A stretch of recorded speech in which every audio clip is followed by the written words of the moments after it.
অনেক দিন থেকেই ভেবেছিলাম তোমাদের সাথে ডেলি ভ্লগটা শেয়ার করব। কিন্তু ওই যে বলে না, ভাবতে ভাবতেই দিন চলে যায়, তো আমারও সেরকমই হয়েছিল। ভাবতে ভাবতেই দিন চলে যেত, এই করব করে আর করাই হয়ে উঠতো না। মাঝখানে এত ব্যস্ত হয়ে উঠেছিলাম যে মানে খাওয়ার টাইমটাও পেতাম না ঠিক মতো। তো ফাইনালি টাইম পেলাম এবং ব্লগটা শুরুই করে দিলাম। So hello everyone, welcome back to Rupmit creations. আমি রূপালি, আজ চলে এসেছি তোমাদের সাথে সারাদিনের ব্লগটা শেয়ার করার জন্য। তো ভিডিওটা স্কিপ না করে অবশ্যই দেখতে থেকো। তখন বাজে ঘড়িতে 7:30। সবে ঘুম থেকে উঠেই বাসি ঘরটা আগে ঝাড় দিয়ে নিচ্ছি। আমি রেগুলারলি এরকম টাইমে উঠি, 7:30 পৌনে 8টা হয়ে যায় কোনো কোনো দিন। তো ঘুম থেকে উঠে বাসি কাপড় ছেড়ে বাসি ঘরটা আগে ঝাড় দিয়ে দিই। আর এদিকে অমিত বিছানাটা বেশ সুন্দর করে গুছিয়ে নিয়েছে। ও আজকে বলে না, ও প্রায় গুছিয়ে নেয়। আমার যখন একটু লেট হয়, আমি যদি এদিকে চা বা কিছু করি, তো দেখি ও করে নেয়। ভালো লাগে জিনিসটা, একটু হেল্প করলে। তো দেখো বেশ সুন্দর করে গুছায় একদম আমার মনের মতো করেই। এদিকে মা তো অনেক তাড়াতাড়ি উঠে যায়, মা 7টার আগে উঠে যায়, তো আমাদের একটু লেট হয় উঠতে। তো যাই হোক, মা এদিকে ফ্রেশ হয়ে, বাবাও ফ্রেশ হয়ে যায়। কোনো দিন মা বাবাকে চা দিয়ে দেয়, আর কোনো দিন আমার তাড়াতাড়ি হলে আমি দিয়ে দিই। তো এখানে দেখো অমিত আগে ঘুম থেকে উঠেই ফ্রেশ হয়ে কাজে নিয়ে বসে গেছে। ওর যখন ব্যস্ত থাকে তখন এরকমই করে, খাওয়া দাওয়া তো ভুলেই যায়। তো যাই হোক, আমি সকালবেলা ঘুম থেকে উঠে আগে 1 গ্লাস জল দিলাম, দেন ওকে চাটা দিয়ে দিলাম। এবং আমি চা খাই না, শীতকালে চা খেতাম, কিন্তু এখন আমার চা খেতে ভালো লাগে না। তো আমি এখন ওই হরলিক্সটাই খাই। আর ওই ঘরে মা আর বাবা টিভি দেখছে আর চা খাচ্ছে বসে, আর আমিও আমার হরলিক্সটা গুলে নিয়ে চলে গেলাম ওই ঘরে। তো এখানে ও আমাকে কিছু বলছিল, আমার ঠিক মনে নেই ও কী বলছিল। যাই হোক, ওকে একটা টোকা মারি আমি। তো আমাদের এখানে খাওয়া দাওয়া হয়ে গেছে, এবার সকালের জন্য ব্রেকফাস্ট করতে হবে। অমি যেহেতু অফিসে বেরোবে এবং বাবারও সকালে টিফিন লাগে, আর আমি আর মা তো ভাতই খাই সকালবেলা। অমিত আর বাবা ভাত খেতে চায় না সকালে, ওরা শুধু দুপুরে টাইমটাতেই ভাত খেতে চায়। তো ওদের সকালে যখন যেটা টিফিন হয় আর কি, কোনো দিনও ডাইলিয়া, কোনো দিনও চিড়ার পোলাও, কোনো দিনও রুটি। বেশিরভাগ রুটিটাই দেওয়া হয়, কেননা রুটিটা একটু ভারী খাবার, অনেকক্ষণই থাকবে। তো এখানে আমি বাবার অমিতের জন্য আটাটা মেখে নিচ্ছি। আমি যখন আটাটা মাখি, আমি গরম জল দিয়ে মাখি, আমার ভালো লাগে। রুটিটা বেশ নরম নরম হয়, আর বেশিক্ষণ মাখতেও হয় না। গরম জল দিলে না তাড়াতাড়ি করে আটাটা মাখা হয়ে যায়। সামনেই তো পয়লা বৈশাখ, তো তোমাদের সবার প্ল্যান কি অবশ্যই কমেন্ট করে জানিও কিন্তু। আমার তো প্ল্যান আছে একটু বেরোবো ঘুরতে, দেখা যাক এখন অমিত কোথায় নিয়ে যায়। আমার আটাটা মাখা হয়ে গেছে, আটাটাকে আমি কিছুক্ষণের জন্য একটু ঢেকে রেখে দেবো। এবং সয়াবিনের তরকারির জন্য আমি কিছু আলু এবং পেঁয়াজ কেটে নেব। মা বললো তুমি ওগুলো কেটে রাখো, আমি এসে করছি। তো আমি ওই জন্য সবজিগুলো কেটে রাখি, মার একটু তাড়াতাড়ি হবে, আর ওরা বেরোবে, ওদের টাইমও হয়ে যাচ্ছে বেরোনোর। ব্যাস, সকালবেলাটা মানে এত তাড়াহুড়া লেগে যায় না, ওদের দুজনকে খেতে দিলে আমি আর মার শান্তি। তারপরে আমরা দুজন আস্তে আস্তে খাই। তো যাই হোক, ওদের জন্য একটু তাড়াহুড়া করে করতে হয় আমাদের দুজনকেই। সবজি কাটা হয়ে গেছে, আমি সবজিগুলো কেটে সব গুছিয়ে রেখে দিয়েছি। মা এসে এবার তরকারিটা করে নেবে, এবং আমি এখানে রুটিগুলো বেলে নিচ্ছি। মাও চলে এসছে তরকারিটা করার জন্য। তো আমি এক সাইডে রুটিটা বেলে নিচ্ছি এবং মা এক সাইডে তরকারিটা বসিয়ে দিয়েছে।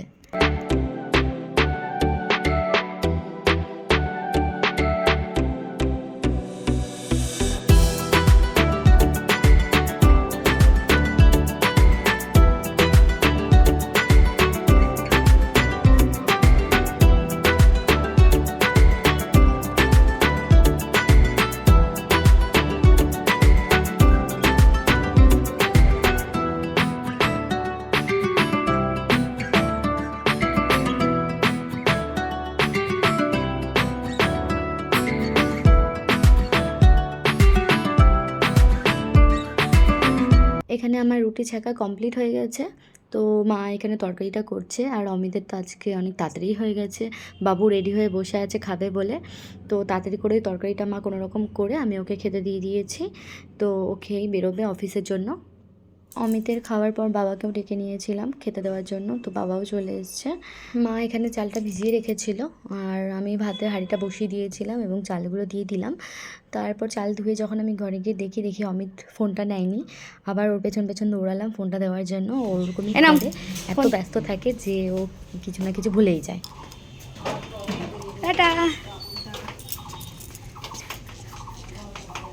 শুধু আজকে বলে না, আমি রোজই ও বেরোনোর সময় আমি জানলার বাইরে উঁকি মারি এবং রোজ ওকে টাটা দিই।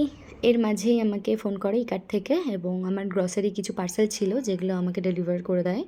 রুটি বানানোর পর গ্যাসগুলো কেমন একটা নোংরা হয়ে যায়, তো না মুছলে ভালো লাগে না। আমি এদিকে গ্যাসগুলো বেশ সুন্দর করে পরিষ্কার করে দিচ্ছি, আর মা এদিকে পরে স্নান করে এসে দুপুরের রান্নাটা করবে।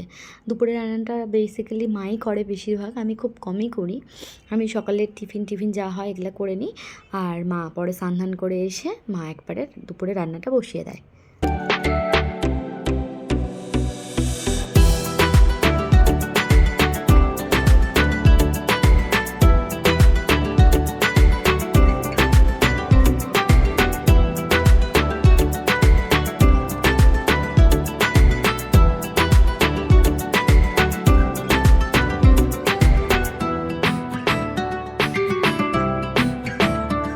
আমি এদিকে রান্নাঘরটা পরিষ্কার করে নিয়েছি এবং বাইরে কিছু বাসন ছিল যেগুলো মা মেজে নিয়েছে। তারপর দুজন মিলে একসাথে বসে ভাত খেয়েছিলাম। খেয়ে চলে এসেছি ঘর গোছানোর জন্য। এখানে আমি স্নানের আগে রোজ দিনই বিছানা ঝেড়ে সবগুলো ঘরই ঝাড় দিয়ে পরিষ্কার করে রাখি। তারপরে সারাদিন ঝাড় না দিলেও চলে। আর আমাদের বাড়িটা যদিও সেরকম কোনো নোংরা হয় না। পরিষ্কার করে বাবার আবার চা খাওয়ার টাইম হয়ে গেছে। বাবা 12টা 12:30টার দিকে আবার একটু চা লাগে, তো আমি চাটা বানিয়ে দিয়ে তারপর স্নান করতে যাব। বাবার চা বানাতে কোনো ঝামেলাই নেই, জাস্ট গরম জলটা ফুটে গেলে একটু লবণ দিলে চা পাতা দিয়ে নামিয়ে নেব। বাবার যেহেতু সুগার আছে তো চিনি একদমই খাওয়া বারণ, তো বাবা জানি না এরকম চা খেয়ে কী মজা পায়। যাই হোক, বাবা সামনের ঘরে বসে টিভি দেখছে, আমি এখানে চায়ের সাথে একটা বিস্কুট দিয়ে বাবাকে দিয়ে আসবো চাটা। দেন আমি চলে গেছি স্নান করতে। সত্যি কি না, স্নান হয়ে গেলে মনে হয় কি আর কোনো কাজই থাকে না, তো স্নান করলে বেশ ফ্রেশও লাগে।